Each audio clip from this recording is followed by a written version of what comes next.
Vamos saudá-los com a graça e a paz de Jesus, amém? Vamos ficar em pé, vamos adorar o Senhor. Um abraço no irmão que está do seu lado, profetizando uma noite de bênção, uma noite de graça, de alegria, de crescimento na graça e no conhecimento de Jesus. Que seja uma noite proveitosa na tua vida, que faça com que você cresça mesmo na tua alma, no teu ser, no teu espírito, no conhecimento em nome de Jesus. Glória a Deus. Quero convidar você a trazer o teu coração para cá agora. Muitas vezes nós entramos no lugar da adoração, no lugar da comunhão, nos reunimos como corpo.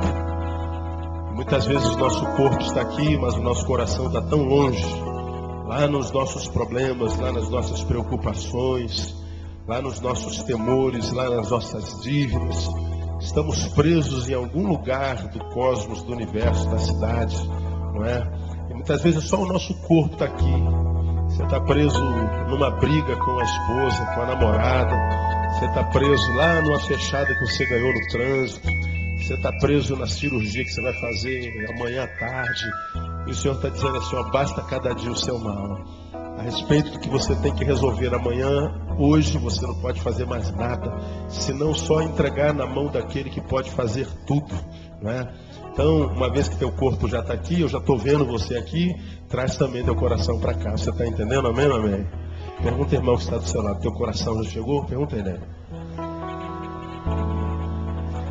Porque deixa eu dizer para você, se o teu coração não estiver aqui, eu aconselho você, vai embora, você vai perder tempo aqui, viu?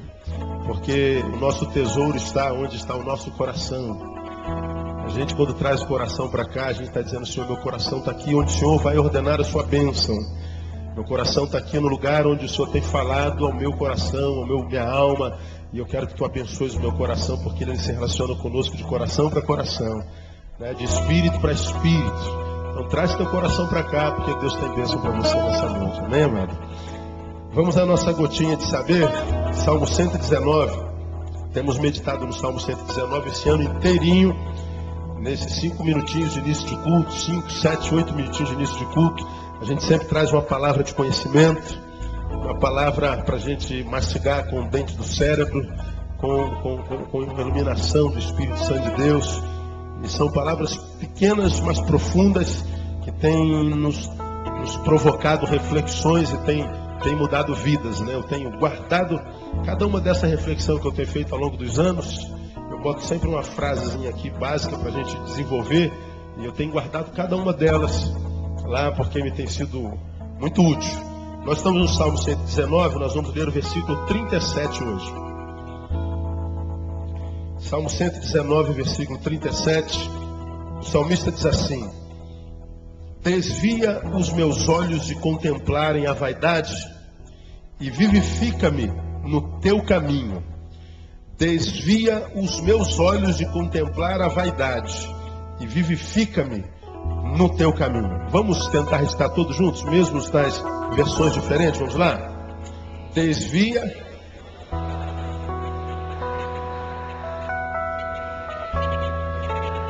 Vai ser quase tudo igual, né? Vamos mais uma vez?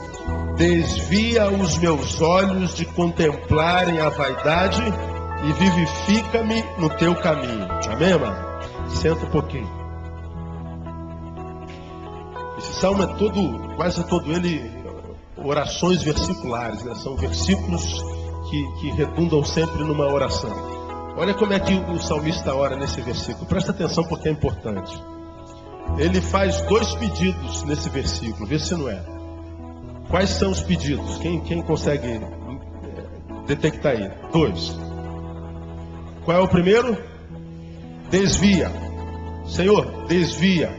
Qual é o segundo? Vivifica. Desviar, vivificar. O primeiro pedido ele diz, Senhor, desvia. Eu quero te pedir que tu desvies. Desviar o quê? Desvia ou desvie os meus olhos de contemplarem o quê? A vaidade. Olha que coisa interessante. Esse texto me abençoou muito hoje à tarde. Ele está dizendo que pede ao Senhor para desviar o olhar. Se ele pede para Deus provocar um desvio, ele está dizendo também que o mirar natural dos nossos olhos é na contemplação da vaidade. Ele está dizendo assim: Senhor, eu quero que provoque um desvio no meu olhar. Porque também ele está dizendo que a natureza do seu olhar, ou do nosso olhar, geralmente vai cair na contemplação da vaidade. Ele está pedindo a Deus para provocar uma desnaturalidade, uma anormalidade, um desvio. Senhor, a minha natureza, o meu olhar naturalmente tem se prendido nas coisas vaidosas, na contemplação da vaidade. Se eu não vigiar, os meus olhos transformam o meu olhar num olhar anormal. Desvia, causa um cruzamento no meu caminho e faz com que eu mude de rumo. Porque o rumo normal do meu olhar é na contemplação da vaidade. Isso é importantíssimo, irmão. Agora, o que é vaidade? Vaidade. Se você for no livro de Eclesiastes, capítulo 2, versículo 1, não precisa abrir lá não. O sábio Salomão diz assim: vaidade de vaidade, tudo é vaidade. A palavra vaidade lá no Eclesiastes é a palavra que, traduzida para o português, dá literalmente na palavra bafo. Vaidade é... Você sabe o que é um bafo, não sabe? Se fosse uma outra coisa, manda dar uma baforada em cima do teu irmão. Não dá não, porque você pode estar com uma hálito muito grande, pode desmaiar o irmão. Não é? A palavra vaidade lá é bafo. Sopro. Engraçado isso, né? É bafo de bafo, diz o Senhor, tudo é bafo. Vaidade de vaidade, tudo é vaidade. Bafo de bafo, tudo é bafo. Eu fiquei bolado, desculpa essa palavra aqui, irmão. Bafo. Vaidade é bafo. O que é um bafo? Um bafo é fartvult. Acabou. Sem consistência, sem essência, sem conteúdo, sem durabilidade, aparência, holograma. É uma coisa que não é.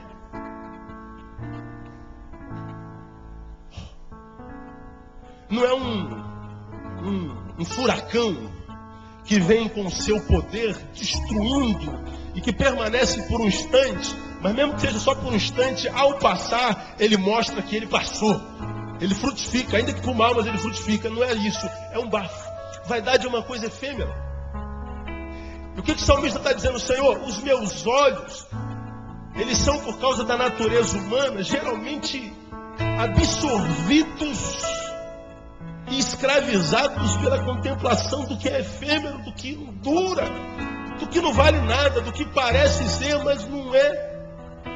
E ele está dizendo, portanto, Senhor, livra-me da tirania, da aparência, em detrimento da essência.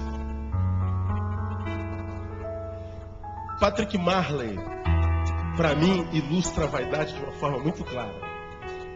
Ele diz assim: os homens são consumidos, presta atenção, os homens são consumidos pelo desejo de comprarem o que não precisam, com um dinheiro que não tem, para impressionar as pessoas que não gostam. Para mim, a melhor definição de vaidade: os homens são consumidos, presta atenção, pelo desejo de comprarem, adquirirem o que não precisam, com o dinheiro que não tem, para impressionarem pessoas que não gostam. Ou seja, a gente vai amealhando coisas. Caramba, comprei um sapato caro, calça cara, um carro caro, e eu estou usando marcas assim feras. Todo mundo vai olhar para mim e eu vou impressioná-las, pessoas que eu não conheço, algumas que eu nem gosto, só para ela morrer de inveja de mim. Só que você comprou isso tudo sem o dinheiro que você tem, parcela em 36 vezes uma calça da Oboy que custa R$290, não é? Para impressionar a pessoa que você nem gosta. Ou seja, você está querendo vender uma imagem que é só vaidade, aparência não vale nada. Aí de repente por fora você é uma bela viola, por dentro você é o quê? Pão bolorento. Vamos biblificar isso. Por fora você é um sepulcro lindo de mármore e granito caiado, mas por dentro você é o quê? Podridão. O salmista está dizendo assim: Senhor, a minha natureza me prende no efêmero. Me livra da tirania do efêmero. Não me deixa ser um idiota no meio dos idiotas. Não me permita ser um holograma no meio do sem essência. Me livra, desvia o meu olhar da contemplação da vaidade. Antes, pelo contrário, vivifica-me no teu caminho. Ele está dizendo assim: Senhor, me leva para o lugar onde eu possa ser o que de fato eu sou no teu coração. Me leva a me encontrar com aquilo que eu sou no teu coração. Não quero ser uma imagem. Não quero me prender na contemplação da vaidade, porque eu sei que vaidade é só aparência. Se é só aparência, eu não quero ser um idiota desse da vida. É o que ele está dizendo aqui, irmão. Eu não quero viver para impressionar ninguém. Eu não quero impressionar, eu quero chegar. Eu não quero viver de aparência, eu quero viver de essência. Porque a única impressão que pode causar alguma expressão no nosso ser é a impressão que a gente causa aos olhos de Deus. Quando a gente impressiona Deus, irmão, com a nossa simplicidade, a nossa humildade, Ele diz assim: o espírito humilde não desprezarás a Deus. Mas ao mesmo passo, em outro texto, ele diz assim: aos vaidosos, aos soberbos, Ele rejeita e Ele abate. Ele está dizendo assim: quer impressionar alguém, filho? Ah, pastor, eu quero impressionar. Eu quero impressionar. Então impressiona o meu coração de cima. Me impressiona. Me atrai. Faça alguma coisa. Viva de tal forma que meu coração se agrade em ti. E aí sobre a tua vida vai se cumprir a palavra do Salmo 37. Agrada-te do Senhor e Ele concederá o que deseja teu coração. Então viva de forma, irmão, desviar o teu olhar da aparência, da impressionalidade, do impressionismo. Caramba, impressionei a massa. Deus diz assim: eu sei quem você é, bobão. Seu mané, eu sei quem você é. Eles pensam que você é, mas eu sei quem você é. Eu me relaciono com aquele que você é, e não com aquele que eles pensam que você é. Eu fui muito abençoado com esse versículo hoje. Desvia os meus olhos da contemplação da vaidade. Livra-me da tirania da aparência em detrimento da essência. E aí eu me lembrei daquela canção que diz que eu não preciso ser reconhecido por ninguém. A minha glória vai fazer com que conheçam a ti e que diminua eu, para que tu cresças em mim. E é João quem nos ensina isso, né? Que a gente tem que diminuir para que ele cresça. É o evangelista que diz que nós devemos considerar os outros sempre superiores a nós mesmos. Isso impressiona Deus. E quando a gente impressiona Deus, irmão, Ele estende a mão sobre a nossa vida e diz assim: filho, vai em paz, porque tudo quanto você fizer vai prosperar, porque eu te conheço, em nome de Jesus. Desvia o meu olhar da contemplação da verdade. Você entende essa palavra, amém? Recebe essa palavra? Então guarda no teu coração. Não vive para impressionar os outros, não. Bobagem, isso é bobagem. Bobagem. Isso é besteira, isso é vaidade. Sopro. Mas impressiona Deus. Deixa Deus se agradar de você. E aí, meu irmão, é só ir para a galera. Como diria o sábio seu boneco, né? É só ir para a galera. Deus abençoe você e te ajude a guardar essa palavra no teu coração. Nós vamos aplaudir o Senhor.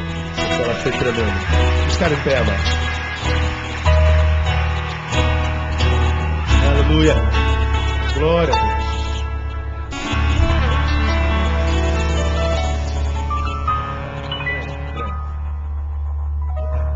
Pode ser você mesmo, tá bom. Temos estudado a doutrina do Espírito Santo nas quartas-feiras, nessa meia horinha que nos sobra aqui hoje. Nós vamos terminar a segunda parte. Nós começamos aprendendo, obrigado, querido, sobre o Espírito Santo. Abra tua Bíblia em João, só para a gente ler o texto, João capítulo 14. Nós temos aprendido que o Espírito Santo é a terceira pessoa da Trindade e seu ministério é promover a consolação do povo de Deus e a comunhão desse mesmo povo. Seria ele aquele que possibilitaria a convivência em meio a tantas diferenças e a tantas divergências.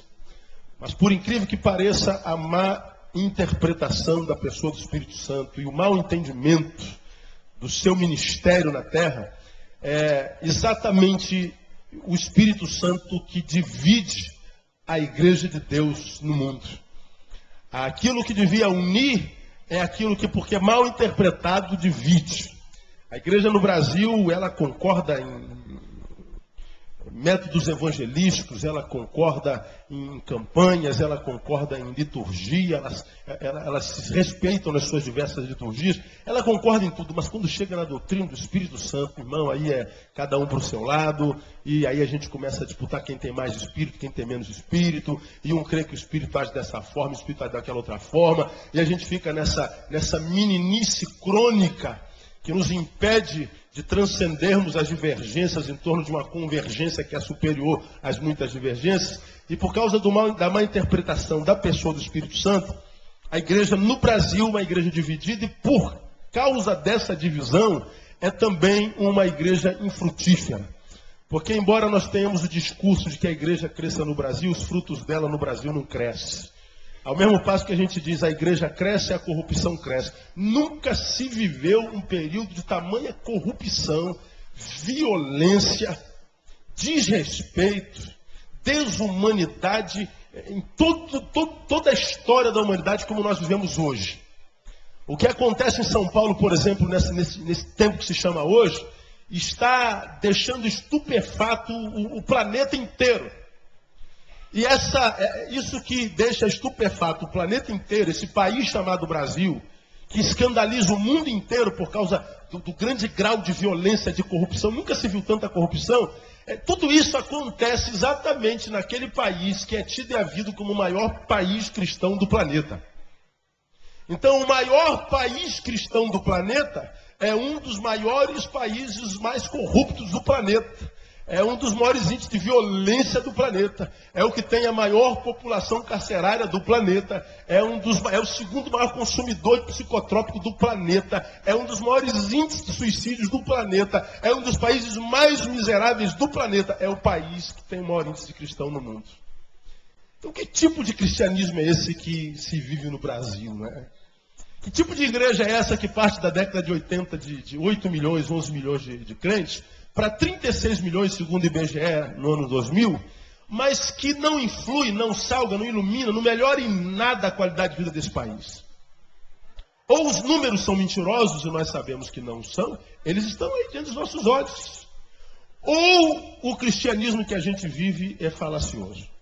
Eu fico com a segunda hipótese. Eu acho que isso tudo acontece por causa da má compreensão da influência do Espírito Santo de Deus. Precisamos conhecê-lo. Porque a respeito desse Espírito, diz lá no versículo 15 do capítulo 14 de João, se me amardes, guardareis os meus mandamentos, e eu rogarei ao Pai, e ele vos dará um outro ajudador, para que fique convosco para sempre, a saber, o Espírito da verdade, o qual o mundo não pode receber, ou seja, só os filhos de Deus podem ter o Espírito Santo, porque não o vê nem o conhece, mas vós o conheceis, porque ele habita convosco e estará em vós. Ele habita e permanece, ele não pode sair. Agora, quando a gente olha para a vida dos cristãos, cristão porque está dentro de uma igreja evangélica, evangélico porque está dentro de uma igreja evangélica, e não porque vive o evangelho. Hoje, evangélico é quem está dentro de uma igreja evangélica. Hoje eu estava vendo uma entrevista da Piovani, como é o nome dela? Luana Piovani, ela está falando que é evangélica. Eu falei, caramba, legal, né? Como os muitos evangélicos que a gente conhece por aí. Por que é evangélico? Eu frequento o culto de vez em quando, mas vive os valores do evangelho? Não sei nem o que é evangelho. Quantos evangelhos tem na Bíblia? Não sei. Qual é o nome dos evangelhos? Não sei. O que é Bíblia? Não sei. Sei nada, mas eu sou evangélico. E aí a gente olha para a vida dos evangélicos, ou seja, os que são membros de uma igreja evangélica, e a gente entende que esses são aqueles para quem essa palavra é direcionada, receber um outro ajudador, que é o Espírito Santo, que os de lá de fora não podem receber, só os de lá de dentro. E a gente olha os frutos dos lados de dentro, compara com os frutos dos do lado de fora, a gente vê que não tem muita diferença, a não ser nas manifestações culticas. Dentro dos cultos das igrejas evangélicas tem gente cheia de poder, cheia do óleo, gente que fala língua, gente que rola, gente que profetiza, gente que baba, gente que treme, gente que geme, e a gente diz, meu Deus, quanto fogo, quanto poder, quantas maravilhas, quantos sinais, mas é só aqui dentro. Quando acaba o culto, a gente não vê isso no caminho. Aí a gente ouve Jesus que diz que pelos dons os conhecereis. Vem Jesus e diz, pelas manifestações catárticas os conhecereis. E aí a gente diz assim, poxa, então esse cara está cheio do Espírito Santo mesmo. Olha o que ele faz dentro do templo, olha como ele fala, olha como ele prega, olha como ele profetiza. Aí vai ver a vida do cara lá fora. Aí vem Jesus e fala, na verdade, o que, irmãos? Pelos frutos. Frutos daqueles que receberam outro ajudador, que é o Espírito, e que vivem os valores e os princípios do Evangelho. Então, quando você migra, estou falando com um betanense, você, meu visitante, é bem-vindo, mas você não é obrigado a receber essa palavra, eu sou pastor das igrejas, das ovelhas desse rebanho. Então, você que é minha ovelha, não se impressione com os super crentes que estão dentro das igrejas, manifestando dons que impressionam, porque dons só podem impressionar a homens, mas a Deus nem um pouco. O que impressiona a Deus é um coração quebrantado e um espírito humilde. Aí nós começamos a conversar sobre o Espírito Santo. Aprendemos sobre o Espírito Santo, primeiro, que ele é Deus. Explicamos porque era o Espírito Santo. Começamos na quarta-feira passada a aprender também que o Espírito Santo é uma pessoa, é uma persona. Porque muitas vezes nós lidamos com ele como se ele fosse uma energia impessoal. Ele é uma força. Ele é uma energia, ele é como aquela corrente que passa nos fios que estão ligados no poste, que você não vê, mas se você tocar, a energia ali não. O Espírito Santo não é isso, irmão. O Espírito Santo é uma pessoa. Muitas vezes nós lidamos com ele como se ele fosse só uma força mesmo impessoal, uma energia. E a gente ora, o Senhor manda o poder do teu Espírito. A gente não ora assim? Manda a autoridade do teu Espírito, manda a alegria do teu Espírito. Aí eu fico imaginando Deus lá. A gente ora assim, às vezes eu oro, meu Deus, a gente tem que se corrigir. Porque quando a gente diz assim, Senhor, manda a força do teu Espírito, eu posso imaginar Deus dizendo assim, ué, e o Espírito? Só quer a força dele? Manda a alegria do teu Espírito, ué, mas só quer a alegria dele, ele não. Manda a autoridade dele, mas só quer a autoridade dele. Isso é vê-lo como uma força impessoal, mas ele é uma pessoa. Ele tem personalidade. Nós aprendemos. Por que ele é uma pessoa? Por que nós dizemos que ele tem personalidade? Aprendemos na quarta-feira passada. Primeiro, porque ele pode se entristecer. Está lá em Efésios 4:30. Não entristeçais o Espírito Santo. O Espírito Santo entristece, ele tem sentimentos. Eu vou explicar esse sentimento já já. Uma energia não se entristece nem se alegra. Não é? Nós aprendemos que ele é uma pessoa porque ele pode gemer de dor empática. Ele sente algumas das agonias da nossa existência. Nós lemos lá em Romanos 8, 26, 27, que o Espírito Santo, porque nós não sabemos pedir como convém, intercede por nós até com gemidos o quê? Inexprimidos. Você sabe o que é gemido? Sabe o que é gemido? Amém ou não amém? Dá uma gemida aí. Falamos sobre isso na quarta-feira passada, né?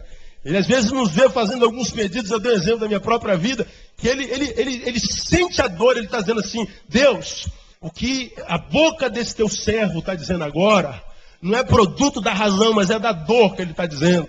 É aquela vez em que você acha que você passou pelo vale da sombra da morte, está doendo a beça, perder alguém querido, você diz assim, Deus, você não existe. Aí o Espírito Santo diz assim, Deus, não é isso que ele está dizendo. Ele está falando isso porque o coração dele está machucado. Mas não ouve isso não. Eu sei o que ele está passando, ele crê em ti, ele te ama com amor, assim, que ele não sabe nem te dizer, ele nem sabe o quanto te ama, mas é porque ele está ferido, ele está adoecido, então o Espírito Santo geme, ele sente dor empática. Nós falamos sobre isso na quarta-feira passada, foi muito legal. Mas vamos continuar hoje, mostrar para você por que o Espírito Santo é uma pessoa, tem personalidade. Abra a tua Bíblia em Tiago capítulo 4, lá depois de Hebreus, caminhando para o finalzinho da Bíblia. Tiago capítulo 4, isso aqui a gente precisa estudar, porque é sério.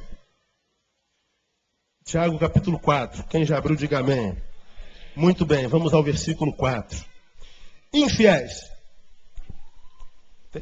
Que criança é essa que está correndo dentro do tabernáculo, é? É aqui dentro ou é lá fora? Se é lá fora, pede para gritar um pouquinho mais baixo, que ele está me desconcentrando aqui. Viu? Hoje a gente só quer ouvir o Espírito Santo. Olha aí, de novo. 4. Infiéis, não sabeis que a amizade do mundo é inimizade contra Deus? Portanto, qualquer que quiser ser amigo do mundo, constitui-se o quê? Inimigo de Deus. Perguntinha para a gente meditar. Você é amigo ou inimigo de Deus? Depende da tua postura no mundo. Não, eu sou amigo. É mesmo? Por quê? Porque eu estou dizendo que eu sou amigo. Mas a tua vida mostra o quê? Não, é outros 500, pastor. Talvez por isso a gente não entenda porque a vida de muitos fracassam. Porque podem cantar quantas vezes quiser. Não existe nada melhor do que ser amigo de Deus. Mas quando a gente se constitui amigo dos princípios, dos valores do mundo, a Bíblia está dizendo, ato contínuo, nos tornamos inimigos de Deus. Um é o outro. Falamos sobre isso domingo à noite passada. Aí no versículo 5, olha que coisa interessante. Ou pensais que em vão diz a Escritura, o Espírito que ele fez habitar em nós, anseia por nós, leia. Versículo 5. Até o que, irmão? Ou pensais que em vão diz a Escritura, o Espírito que ele fez habitar em nós, anseia por nós até o ciúme. Ele anseia por nós até o quê? Ciúme, diga o Espírito Santo. Sente. O quê? Ciúme. Tem alguém ciumento aqui?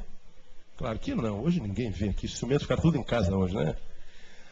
Aí o ciumento já falou assim, olha lá, viu, mulher? Viu, amor? Até o Espírito Santo tem ciúme. Por que eu não posso ter ciúme também? Agora, curiosidade para nós aqui, irmão. Tiago diz assim, ou pensais que em vão diz a Escritura. Não está escrito aí? Versículo 5. Está escrito na sua Bíblia também ou não? Como é que está escrito aí na sua versão? Leia para mim o versículo 5. Não entendi nada. Vem cá, Ricardo. Tua versão é diferente da minha? Vem cá. Bora, sargento. Lê para nós aí. Ou supondes que em vão afirma a Escritura? Ou supondes. É uma suposição. Tem mais versão diferente? Ou cuidais que em vão diz a Escritura. Mas em todas elas está escrito em vão diz a Escritura, não tem? Ou seja, diz a Escritura, não tem? O Espírito Santo sente o quê? Tiago não está dizendo que a Escritura diz isso? Tá ou não está? Mas a Escritura não diz em lugar nenhum. Pode procurar na Bíblia inteira. Que não há lugar nenhum no qual se lê que Deus tem ciúme. Aí você que é incrédulo diz assim, pastor, agora o senhor se entregou, porque então a Bíblia está se contradizendo. Se o apóstolo diz assim, a Escritura diz que Deus sente ciúme, e a Escritura não diz, o Tiago se enganou, então a Bíblia está se contradizendo. Não está não. É só para a gente ter uma fé racional. Eu poderia pular isso aqui do texto. Por que botar ciúme, né? Eu podia pular. Você não ia saber disso nunca na tua vida. Não ia ter dúvida. Eu podia pular. Eu até pensei em fazer isso hoje à tarde. Eu vou pular esse negócio aqui. Eu não vou gastar tempo com esse negócio de ciúme não. Porque não está escrito em lugar nenhum mesmo. Mas eu falei, não, ensina o povo a pensar. Ensina o povo a mastigar. Ensina o povo a discernir. Deixa o povo saber dessas coisas que parecem contradição na palavra de Deus. Por que Tiago diz lá que Deus tem ciúme? O que é ciúme? Quem ousa dizer o que é ciúme?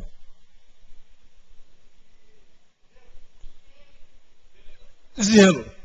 Cabe zelo no lugar de ciúme? Concordamos? Não concorda, não? O ciúme é doença, por acaso? Não? O que é então ciúme? Se não cabe zelo, cabe o quê? Cuidado. Cuidado e zelo não é a mesma coisa, não? Medo de perder? Ou cuidais, quem vão dizer a Escritura, que o Espírito Santo tem medo de perder você? Cabe. O Espírito Santo tem medo de perder a gente?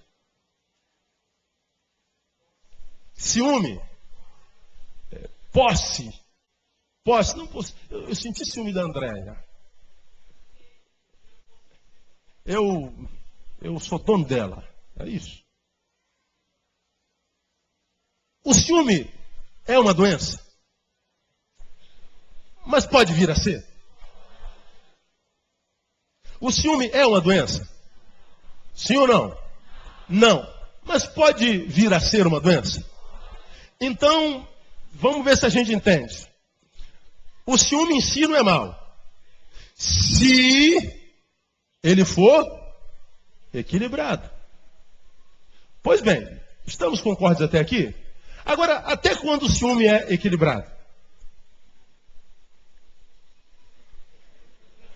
Vou dar um exemplo. Eu tenho muitos livros, quem já entrou no meu gabinete sabe, eu tenho milhares de livros lá, são os meus amigos, meus conselheiros, não falam mal de mim, me aconselham isentamente, o que tem que falar, fala na minha lata, se eu vou gostar, se eu não vou gostar, eles dizem, não querem saber, eles não têm esse negócio de melancolia, nem de alegria barata, eles são e pronto, eles falam. Aí, às vezes alguns falam, pastor, o senhor pode me emprestar aquele livro? Ah, irmão, me pediu o livro emprestado, aí o meu coração, ele mexe diferente. Pede uma camisa, uma calça, um sapato, eu te dou. Você nem pediu, eu te dou. Pastor, me dá, eu dou. Tem 200 camisas, eu te dou.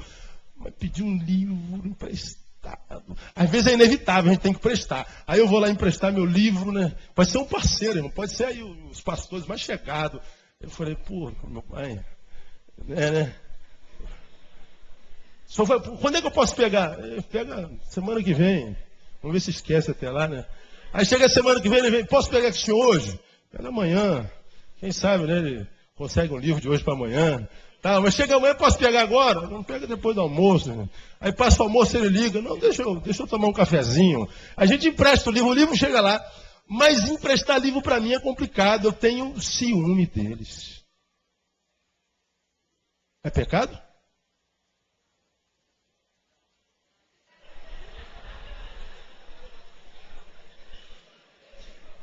Esse ciúme é desequilibrado? É mesmo?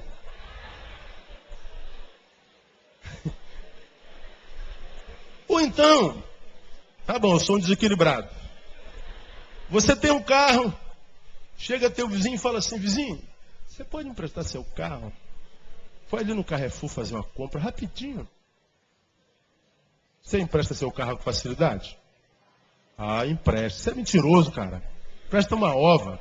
Ou então você empresta igual eu empresto livro. É ruim de emprestar carro. Ciúme do carro. Isso é doença? Não. Pastor, só pode emprestar sua mulher só para almoçar com ela amanhã? Não, irmão. Ah, não, filho. Vai te catar, irmão. Vai pro diabo que te carregue. Que pedido é esse? Não, é ciúme não. Esse ciúme, ele pode ser chamado de zelo. Ele pode ser chamado de cuidado. É a ideia de que aquela criança está aqui brincando com a bonequinha. Tá? E tem 3 crianças, cada um com a sua boneca. Aí vem a outra, pega a boneca dessa aqui, ela, opa, meu não, vai para lá. Ele está cuidando. Isso pode se transformar num egoísmo mórbido e doentio, é verdade. Pode se tornar numa doença. Você pode se tornar possessivo ao ponto de dizer assim, olha, eu não te empresto, eu não quero saber. Pô, cara, eu sou teu brother, irmão, sou teu irmão, eu não preciso da tua irmandade nem da tua amizade. É meu e é só meu e acabou. E aí a gente cerceia, a gente toma posse daquilo que é nosso e a gente abre mão de tudo mais por causa daquilo que a gente se acha senhor e dono. Aí se tornou doentio. É o marido que não deixa a mulher mais atender telefone, não deixa a mulher ir na casa da mãe, não deixa o marido ir fazer compra, não deixa nada. Ele botou um cabresto, ele bota um chip debaixo da pele e vai lá, ó, olhando onde é que ele está o tempo inteiro. Isso é possessividade, é um ciúme que virou doença. Mas há um ciúme que é zelo, que a despeito de ter aquela sensaçãozinha no coração de quando eu tenho que emprestar um livro, mas ainda assim empresta. Empresta. O que é isso que está tocando aí, gente? De um carro? Vai lá, irmão. Pode ser o teu. Cuidado. Não é? Então, o ciúme ele pode se tornar uma doença, mas em si ele não é. Ele é zelo. Aí a palavra que Tiago usa aqui, que diz que o Espírito Santo tem ciúme, a palavra que ele usa não é a palavra como quem diz assim, ó, está escrito lá em Isaías, capítulo tanto, versículo tal, exatamente, Deus tem ciúme. Não, da onde ele tirou isso? Vamos a Êxodo, capítulo 20.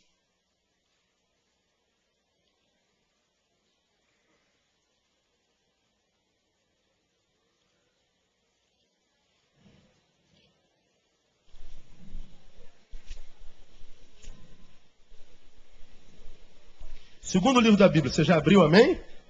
Os 10 mandamentos está aí no 20 de Êxodo.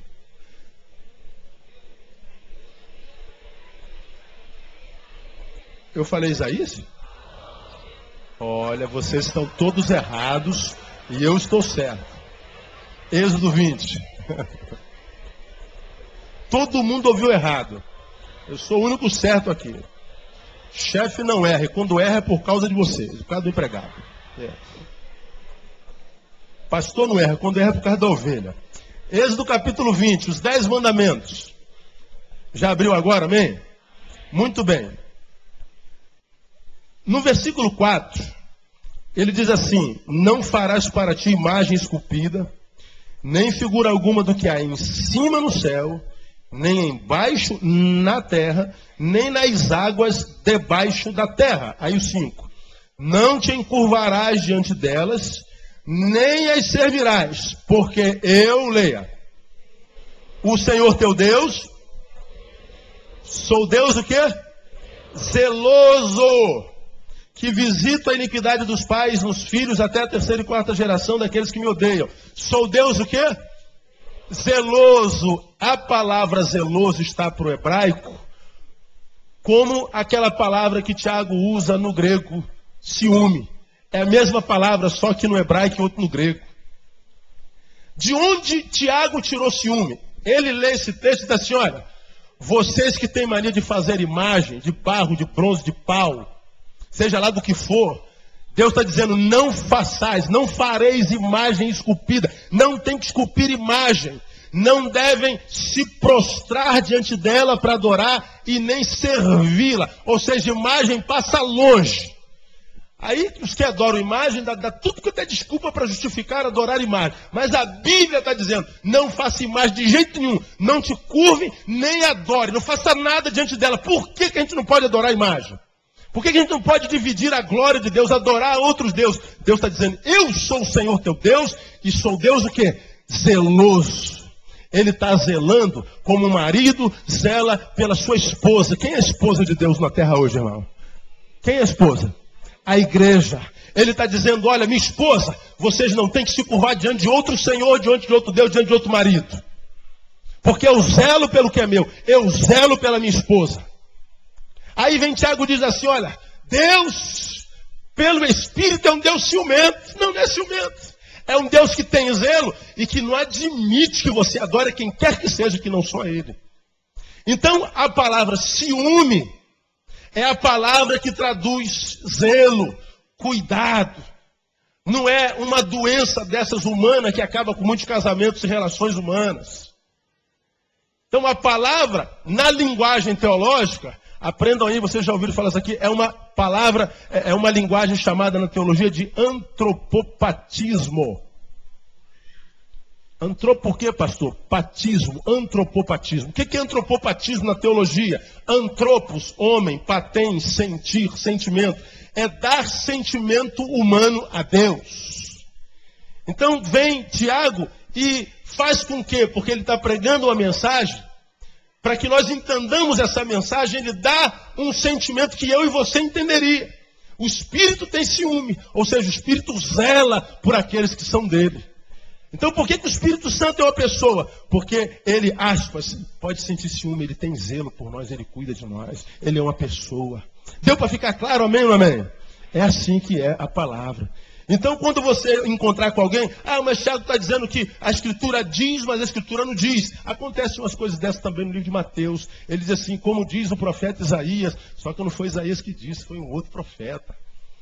Aí vem um cara, me pegaram lá na Escola Superior de Guerra em 95, aqui pastor, falando disso que foi Beltrano, mas não foi Beltrano, foi Cicrano. Aí eu falei, agora eu vou envergonhar você, seu bobão. Eu não vou falar sobre isso agora, que não dá tempo, nosso tempo já foi. Mas, creia uma coisa, irmão, a Bíblia é a palavra de Deus. E ela não se contradiz em nem um versículo, em nem uma palavra, nenhuma. Toda vez que você pegar a palavra de Deus para se edificar nela, porque ela é espírito, é vida, quando você tiver dúvida com relação a alguma coisa que parece ser divergente, procura alguém que está sobre você, porque ele vai te mostrar. Porque a palavra de Deus não se contradiz em nenhum lugar. Eu quero que você entenda que eu seria homem o suficiente para dizer se ela se contradizesse na minha perspectiva. Ela não se contradiz. O Espírito Santo é uma pessoa, porque ele sente por nós, ele sente ciúme por nós. Vamos andar mais um pouquinho nesses 50 segundos que a gente tem. Ele é uma pessoa porque ele ama. Diga, o Espírito Santo ama. Diga, irmão que está do seu lado, ama você, irmão. Diga para ele de volta, você também, querido. É verdade. Abre Romanos capítulo 15. Romanos capítulo 15.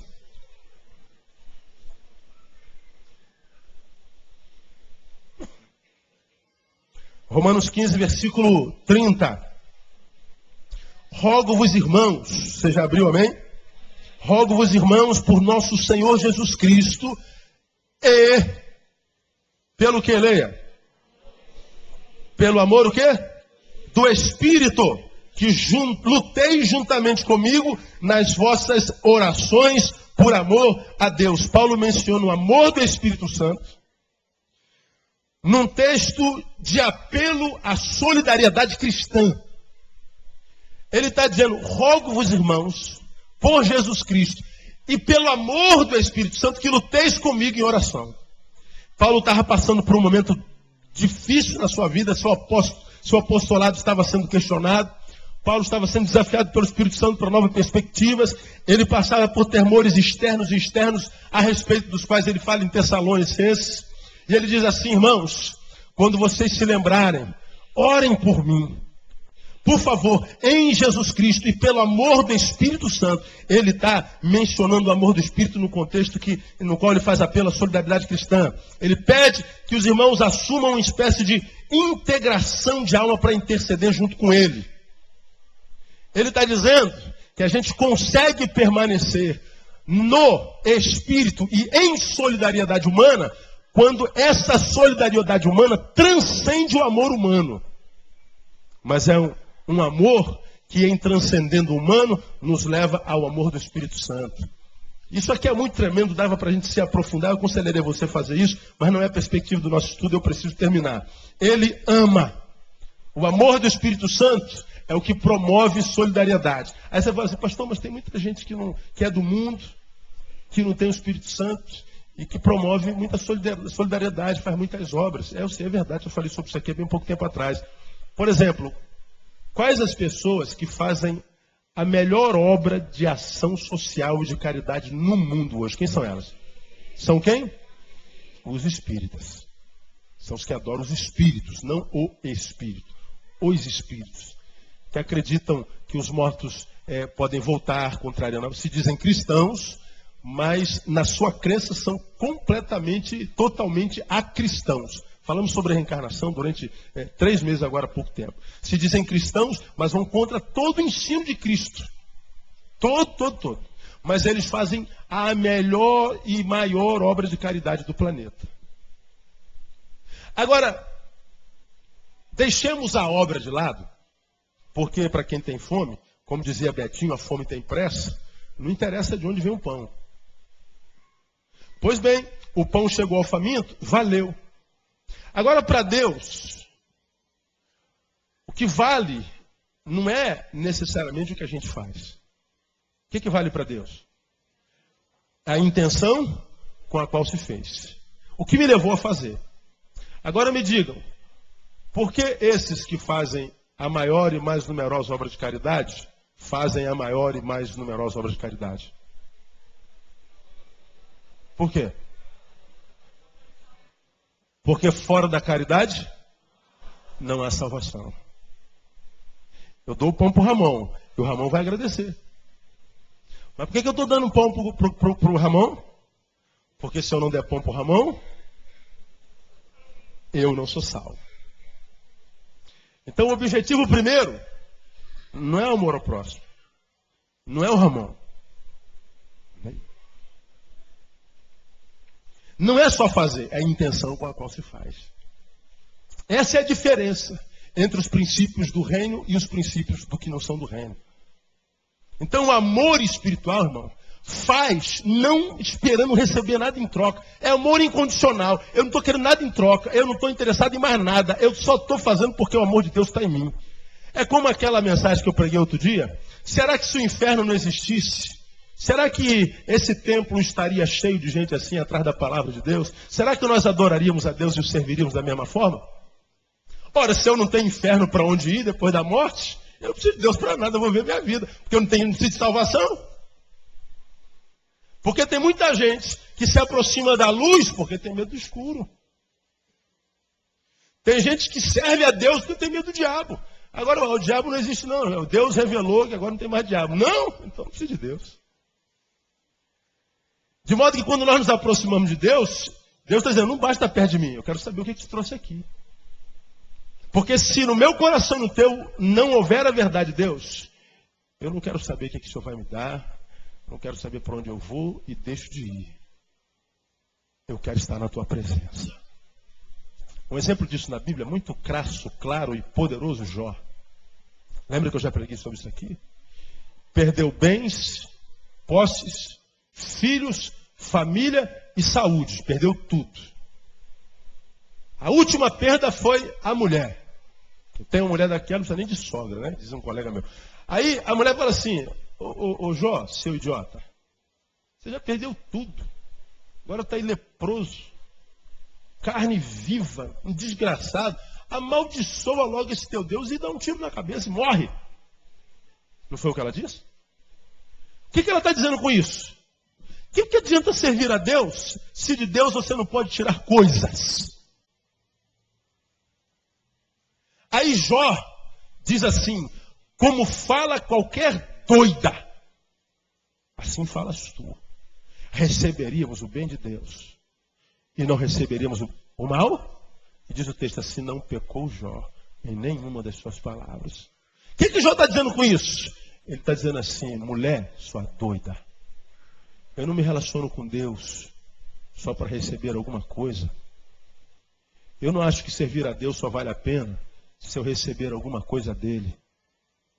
Eu acho que vale a pena servir a Deus, mesmo que eu não receba nada dele. Eu adoro a Deus, não porque eu tenha razões para adorá-lo. Eu sei adorar a Deus sem razões. E você já aprendeu aqui que quem aprende a adorar a Deus sem razões, tem de Deus muitas razões para adorá-lo. Sabe por que muitas pessoas não conseguem razões suficientemente para adorar a Deus? Porque não sabe adorar a Deus sem razões. Se Deus tira, você murmura. Se a dor vem, você blasfema. Se o teu projeto frustra, você vai embora. Se a coisa não vai como você quer, você se revela. Mas quando vai tudo bem, estou apaixonado por ti. Deus é bom, aleluia. Deus é maravilhoso. Agora, se Deus tira as razões, você não sabe adorar a Deus. Se Deus dá razões, você adora. Aí Deus está dizendo assim, enquanto você não aprender a me adorar sem razões, não espere de mim razões para me adorar. Se você acha que me servir só vale a pena se for para receber alguma coisa, eu não quero teu serviço, você não serve para mim. Esse texto aqui está me dizendo que a gente tem que servir a Deus por amor. Porque Ele nos amou sem que fôssemos dignos do seu amor. Irmão, você não vale nada. Estou falando alguma besteira, irmão? Estou falando alguma besteira? Então fala para o irmão que está ao seu lado, você não vale nada. Tem gente sofrida, irmão. Não, eu sou bom. Dei esmola hoje. Conversa fiada, irmão. Você olha no espelho. Você olha no espelho. E diz para aquele cara que está lá no espelho, você é bom. Aí ele vai falar assim para você, eu te conheço, seu mané. Eu conheço teus pensamentos. Conheço o teu interior. Ninguém sabe, mas eu sei. Você sabe que não é tão bom quanto você diz ser ou pensa ser. Ninguém é tão bom quanto parece ser, irmão. Por isso que eu ensino a vocês aqui que Deus não se relaciona com esse ser que você é aqui ou na coletividade. Aqui na coletividade Neil é santo, Neil é uma bênção. Esse homem não tem, esse homem é misericórdia, esse homem não tem carne, esse homem não tem fraqueza, esse homem, mulher para ele é poste, dinheiro é borracha. Isso é intocável, na maior óbvio, irmão. Se eu não me conhecesse, botasse um plug aqui, ó, pum, e meus pensamentos fossem projetados no telão, isso aqui esvaziava. Olha lá quem ele é. Irmão. Agora, Deus sabe o que tem aqui. Sabe o que tem aí também. Mas sabe por que ele abençoa a uns e a outros não? Porque às vezes a gente se apresenta diante de Deus como se ele não soubesse. Aí Neil vai se relacionar com Deus na intimidade do quarto. Aí eu vou lá, eu de terno e gravata. Vou lá, eu todo santarrão como eu estou aqui na frente de vocês. Pressionando a massa. Aí eu vou para Deus que ele... Não, você tem que se apresentar diante de Deus assim, ó. Está vendo o seu sofrimento? Está vendo o que eu sinto? Está vendo? Quantas vezes eu quis chutar balde? O senhor está vendo quantas asneiras eu já cometi? O senhor está vendo quão fraco, falho, frouxo eu sou de vez em quando diante das adversidades da vida? É isso que eu sou. Isso aqui te interessa, Deus. Deus vai dizer assim para você, me interessa porque você tem consciência de si mesmo. O que não me interessa são os seres que não têm consciência de si mesmos. Que não conseguem se ver como de fato são. Esses não me interessam. São seres embalsamados. Poderia ir lá para aquele museu lá na Europa, lá de cera lá. Eternizado. Porque às vezes a gente quer impressionar Deus com a nossa postura religiosa. Deus disse, pô, filho, parabéns, ouça. Você tinha que estar lá na novela das 8, protagonista na Globo. Impressionado com a sua capacidade de representação. Mas Deus queria que a gente entrasse lá, Deus, não sou digno nem de estar na tua presença. Mas Deus fala assim, eu sei disso desde sempre. Eu só queria que você soubesse também. Porque se você se sabe assim, toda vez que você olhar para o outro, você vai olhar para ele com misericórdia. Eu digo isso aqui todo dia. Não tem como tratar o outro com soberba, com arrogância, se vê como é. Não tem como. Ah, pastor, eu sou senador da República. É barro. Você é um senador de barro. Ah, eu sou general. Você é um general de barro. Eu sou um gari de barro. Ah, sou pastor de 3 mil, pastor de barro. Ah, eu ganho 50 mil reais por 50 mil, mas é de barro. Eu ganho salário mínimo, você é salário mínimo de barro. Ah, eu tenho um carro 2008, é um barro andando dentro de um carro 2008. Barro. Tu és oleiro, nós somos o barro, obras das tuas mãos. E nós já aprendemos que barro não tem valor. Barro é frágil e só presta quando está na mão de um oleiro competente que pode transformar num jarro, numa obra de arte. Porque se não estiver na mão do oleiro, irmão, você é lama. As pessoas fogem de você. As pessoas te enxotam quando você chega. Joga água para te jogar para longe. Você não presta. Mas esse Espírito te ama. A gente consegue entender o amor de Deus quando a gente consegue se entender. Meu irmão, só um Deus como o nosso para amar um ser como a gente. Porque eu não sei com você, mas tem dia que eu acordo que nem eu me aguento, eu me odeio. Nem eu não aguento a presença hoje, meu camarada. Tá de tomar um remédio, dormir 6 meses para ver se a gente acorda melhor. E pernar igual urso.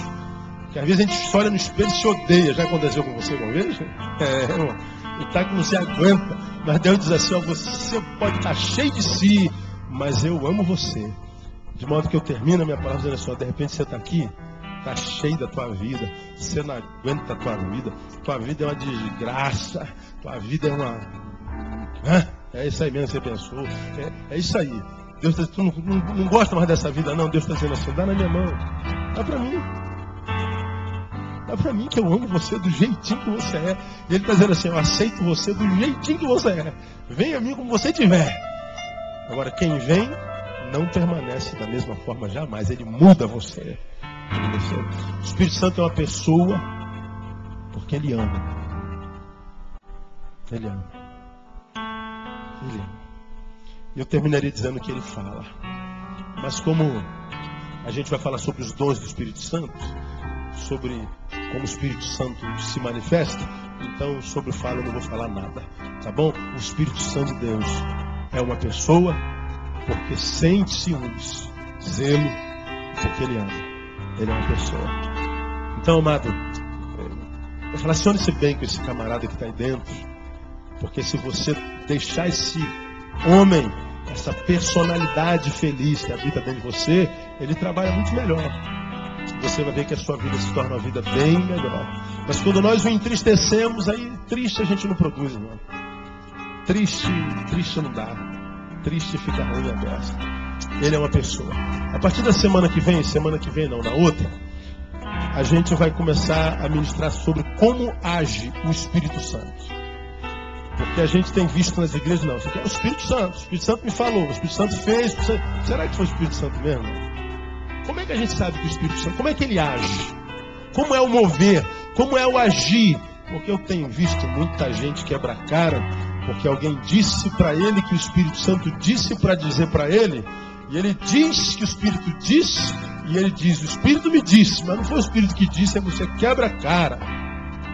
Quebra a cara. Acabou um casamento essa semana na nossa igreja. Aí veio o casal, pastor, não entendi porque Deus fez, ó. Cala a boca, para com isso. Claro que eu não falei assim, não fica com medo não, meu irmão. Não diga que foi Deus. Antes do seu casamento eu falei para vocês. Primeiro, vocês não estavam prontos para casar. Segundo, vocês não tinham condição de casar. Terceiro, estão casando pela motivação errada. Qual foi a motivação? Foram numa portinha dessa de birosca gospel, botaram uma placa escrito igreja, acharam uma profeta dessa da vida, cujo casamento acabou também, divorciada, e disse assim, ó, Deus me disse que não é com esse homem que você tem que casar não, é com aquele lá, larga esse homem. Só que os dois se amavam. Mas irmã, Deus me disse. Aí a mulher largou o homem e foi casar com aquele bendito daquela praga daquele homem lá. Agora, aí, pastor, peraí, irmão, você estava noiva daquele lá. Não, o Espírito Santo falou que não era ele, era aquele.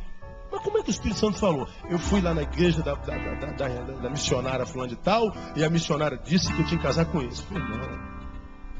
Meu irmão, pelo amor de Deus, você não tem aprendido isso aqui na sua igreja. Não é possível, você não é poste, você tem ouvidos.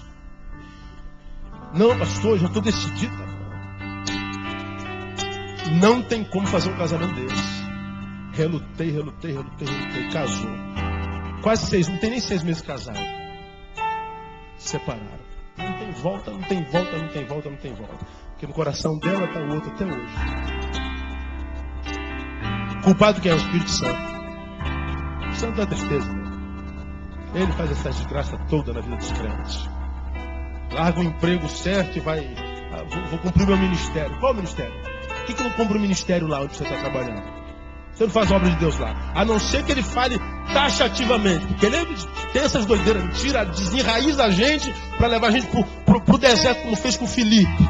Filipe estava no centro da cidade pregando, a multidão ouvindo. Ele diz assim, ó, o Espírito Santo tira Filipe e leva para o deserto para pregar só para um homem. Peraí, Senhor, estou falando para a massa, Senhor. Estou convertendo a massa. Eu quero que você abandone a multidão e vá pregar para um homem só. Mas, Senhor, o Senhor não tem noção de economia, de causa e efeito, de custo e benefício. Não, Senhor, não faça uma besteira dessa, Espírito Santo. Vai, Filipe. Ele foi para pregar para o eunuco. Doideira. Paulo estava no lugar e ia pregar a palavra em Trácia. Aí diz o texto lá, foi impedido pelo Espírito Santo. Bom, se não é para cá, eu vou para lá. Ele foi para outra cidade. Aí diz, o Espírito de Jesus me pediu. Pô, peraí, eu vou pregar a palavra, o Espírito Santo me impede. O Espírito Santo não está sozinho, não. O Espírito Santo está sendo usado. Então tá, eu vou para o outro lado. Aí é o Espírito de Jesus. E Jesus também não está só, não.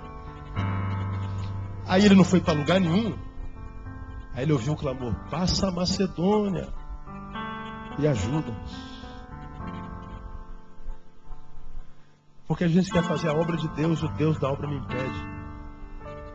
Porque quem falou que aquela obra que tem que fazer sou eu? Eu sei que é a obra dele.